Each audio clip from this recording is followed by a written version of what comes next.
Welcome back to টলিস্কোপ। আজকে আমার সাথে যিনি রয়েছে লেজেন্ড বলতে পারে, 90s টাইম একটা লেজেন্ড, তার আজকে আমি ইন্টারভিউ নিচ্ছি। এটা আমার গর্ব ছাড়ার কিছুই না। ফার্স্টে বলবো দিমকদা, কেমন আছো? তোমার শরীর কেমন আছে? শরীরটা খুব একটা ভালো নেই, বয়স হয়েছে তো হুম। একটু পা দুটো দুর্বল হয়ে গেছে। আচ্ছা। এছাড়া ঠিক আছি মোটামুটি। আবার সেই দীপঙ্কর দা, এখন কি কি খাওয়া হচ্ছে, নিজেকে কি কি মেনটেন করা হচ্ছে এই বয়সে? আমি সব কিছু খাই, সবকিছু এখন খাওয়া হচ্ছে, মাছ মাংস ফ্রাইড রাইস থেকে শুরু করে সবকিছু বিরিয়ানি থেকে শুরু করে সব খাই। সবকিছু খাওয়া হচ্ছে? হ্যাঁ। কোনো ব্যারিয়ার নেই যে এটা খাওয়া হচ্ছে আছে, না? আমার সুগার আছে, আচ্ছা। কিছু কিছু জিনিস মিষ্টি খাওয়া বারণ নেই। আচ্ছা। মোটামুটি। আবার সেই বড় পর্দায় আসা অনেক দিন পর, হ্যাঁ। অনেক দিন পর, প্রায় বছর খানিক মতো হয়ে হ্যাঁ, গেছে, হ্যাঁ। সেই বিষয় নিয়ে কি বলবো? এত লং পরে একটা বড় পর্দায় এসে আবার একটা হলো shoot কি, করা। মাঝে ওই ফেডারেশনের নানান রকম গোলমালের জন্য অনেক দিন ধরে অনেক শিল্পী বসে গেছিলেন, আমিও বসে গেছিলাম। তারপর এখন তো অন্য সরকার এসে চেষ্টা করছে, তারপর কাজের আস্তে আস্তে কাজের খোঁজ খবর পাচ্ছি। তো ছিলাম বসে, কি কি আর করা যাবে। আচ্ছা, এখন এই যে আবার সেই পুরনো জুটি আপনার একসাথে, আপনার যেটা তোমার স্টার্টিং শুরুয়াত হয়েছে মাধবীদির হাত ধরেই বলতে হ্যাঁ, পারেন, কি বলবো সেই বিষয় নিয়ে আজকে? মাধবীদির সঙ্গে তো আর গুটি কয়েক ছবি করেছি আমি। কমার্শিয়াল ছিল তার ফার্স্ট মধ্যে একটা খুব পপুলার ছবি হয়েছিল বাঞ্ছারামের বাগান। তো মাধবীদির অসাধারণ অভিনয় ছিল সেখানে। তা আজকে এতদিন বাদে আবার তার সঙ্গে অভিনয় করছি, ভালো লাগছে। তো আজকে এই যে নতুন আবার একটা দুজন একসাথে জুটি, আবার নতুন একটা অধ্যায়ন, সেই বিষয় নিয়ে কি বলবো? এই চরিত্র নিয়ে যদি তুমি কিছু একটু বলো। চরিত্র মানে দুজন বয়স্ক মানুষ, মানে এদের মেলামেশা নিয়ে পাড়ার লোকজন নানান রকম কথাবার্তা বলে টলে। তো এদের সম্পর্কটা অত্যন্ত পবিত্র এবং পরিষ্কার। ডাইরেক্টরের সাথে কিন্তু আগেও কাজ করা হয়েছে, হ্যাঁ? ডাইরেক্টরের সাথে আগেও কাজ করা হয়েছে। হ্যাঁ, হ্যাঁ। এটা নিয়ে ফোর্থ প্রজেক্ট হবে। তাই হবে হয়তো। ফোর্থ ফিফথ প্রজেক্ট হবে। তো সেই বিষয় নিয়ে কি আবার শ্যামলবাবু খুব মানে মাই ডিয়ার লোক, বেশি চাপ টাপ দেন না, অল্প প্রেশার থাকে এবং ছোট ছোট করে শর্ট নেন এবং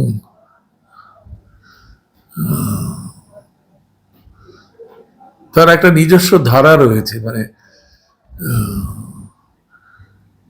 মানে আগে যেমন ওই স্বপন শাহ এরা এই লম্বা লম্বা শর্ট নিত। লং, হ্যাঁ, এখন তো থেমে থেমে শর্টটা নেওয়া হ্যাঁ, হচ্ছে। হ্যাঁ, সেরকমই হচ্ছে আর কি।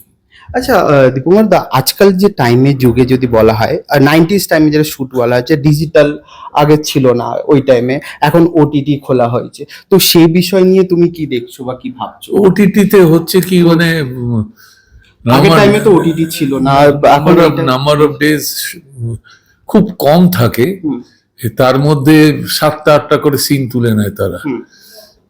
প্রচন্ড চাপের মধ্যে কাজ করতে হয় ওটিটিতে, কিন্তু উপায় নেই, এটাই এখন রেয়াজ একটা। কিন্তু মেন ফিচার ফিল্ম যেটা, সেটা থেকেই যাবে, আবার মানে রিভাইভড হবে। যে এতদিন ধরে বন্ধ ছিল, ছিল, কিন্তু আবার আস্তে আস্তে রিভাইভড হবে। শুটিং করতে 10টা থেকে 6টা এরকম কাজ হতো, ঠিক 1:30টায় মানে ব্রেক দেওয়া হতো, এবং সন্ধ্যের পর হতো না খুব একটা কাজ। এই ওটিটি টোটিটিতে মানে এই রাত 9টা 10টা অব্দি, অনেক সময় তো আরো বেশি। প্রেশারটা খুব প্রচন্ড। এই টাইমে দাঁড়িয়ে এখন শুটিং যারা করছে প্রচন্ড, মানে 12 ঘন্টা 14 ঘন্টা, কখনো 16 ঘন্টাও শুটিং করছে। তো সেই নিয়ে তো এই টাইমে তো খুব কষ্ট, খুবই কষ্ট, সেটা করতে ভালো লাগে না, কিন্তু উপায় নেই, কাজ করতে হবে। দীপঙ্কর দা, এমন কি চরিত্র মানে 90s টাইমে যেটা এখনো, সেটা যদি কোনো ডাইরেক্টর পেলে সেই চরিত্র এখন তুমি মিস করো, বা ওটা পেলে তুমি খুব ভালো করতে পারো, মানে ওইটা এখন পাওনি চান্স করতে? যদি একটু বলো সেই বিষয় নিয়ে, মানে এমন কি আছে যেটা এখন করতে পারোনি, এটাও তোমার টু ডু লিস্টে আছে? এটা কোনো ক্যারেক্টার হোক বা কোনো গিরিশ ঘোষের রোলটা করতে ইচ্ছে করে। আচ্ছা। মানে সেটা এখনো সম্ভব হয়নি? সেটা আর হবেও না।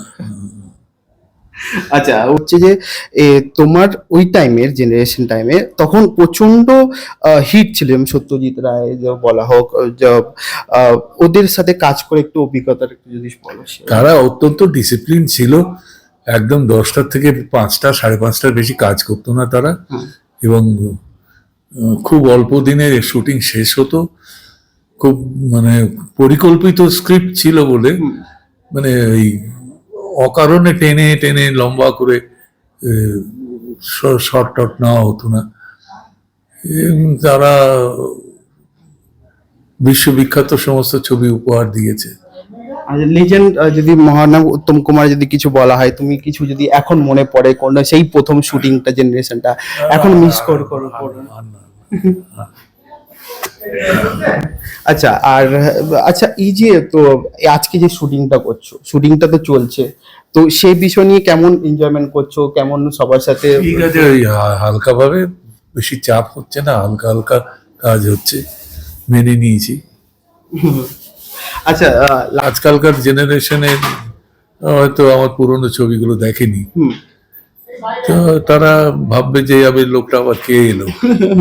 না, তুমি নেগেটিভ চরিত্র করেছো আগে, তুমি পজিটিভ চরিত্রও করেছো, তো এটাও আবার একটা নতুন ধরনের যদি বলা এই টাইমে দাঁড়িয়ে, তো সেই বিষয় নিয়ে একটু যদি বলো। বললাম তো, এটা বয়স্ক দুটো বয়স্ক লোক, তাদের মধ্যে একটা বন্ধুত্বের সম্পর্ক ছিল। পাড়ার লোকজন এই নিয়ে নানান রকম নিন্দা ভাবনা করতো, কিন্তু এদের সম্পর্কটা খুব পবিত্র ছিল, পরিষ্কার ছিল। এই নিয়েই গল্প আর কি। আচ্ছা, দাদা যেটা বলতে চাইছিলাম, যেটা এখন নতুন সরকার আসছে, এই সরকার নিয়ে আমি এই সরকারে আছি, আমি এই ছাড়ার বাইরে কিছু বলবো না। আচ্ছা, লাস্ট শেষে দর্শককে কি বলবে যেটা আপকামিং তোমার ফিল্ম? বলছি, আপনারা সকলে ভালো থাকুন, আনন্দে থাকুন, আবার নতুন করে বাংলা ছবি দেখুন। Thank you so much. আমাদের ভিডিও ভালো লাগলে লাইক এবং শেয়ার করুন, কমেন্ট সেকশনে গিয়ে জানান আপনাদের মতামত। কোথায় থেকে দেখছেন সেটাও আমাদের জানাবেন, তাহলে আমরা বুঝতে পারবো কত দূর আমরা পৌঁছতে পারলাম। আরও ভিডিও পেতে আমাদের চ্যানেলটি সাবস্ক্রাইব করুন এবং প্রতি মুহূর্তে আপডেট পেতে প্রেস করুন পাশে থাকা বেল আইকন।